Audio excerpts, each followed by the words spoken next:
They will be brought back down anytime soon, Mark. Yeah, that is not good news. Sean, thank you. As Sydney families search for extra money to pay higher bills, the federal government has confirmed it's spending billions on new fighter jets. Despite the new investment, the Treasurer says the budget is under pressure. Later tonight, he'll reveal where the axe could fall.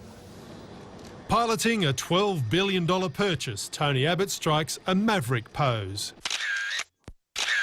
But his staff decides he looks too much like another Top Gun character, Goose. No.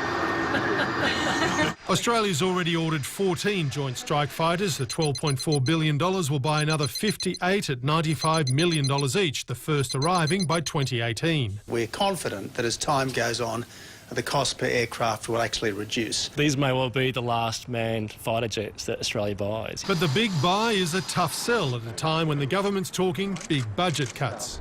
In a major pre-budget speech tonight, Joe Hockey will unveil the first key findings of his long-awaited Commission of Audit report and reveal some of the main targets for his budget axe. The speech, obtained by 7 News, foreshadows tougher means testing on family payments, cuts to corporate welfare and backs co-payments on government-supported services such as GP visits. There is a big repair job ahead of us. The Commission of Audit report, to be released next week, says increasing tax revenues by 2% of GDP over the next decade and cutting spending by 2% will return a balanced budget in 2018-19 and a small surplus the following year, but not in this term of government, and shows massive spending increases over the next decade, with outlays almost doubling in the aged pension, defence and Medicare, and more than doubling on hospitals and schools.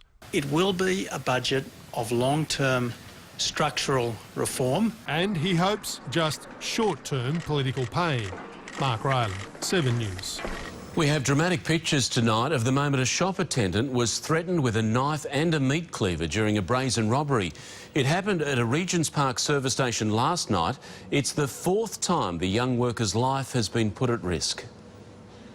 Jafar Ali was surrendering before he could even see the weapons. These security pictures show the moment the pair of robbers charged in. As one of them ducks around the counter, coming at Jafar with a large knife, the other waves a meat cleaver in front of him.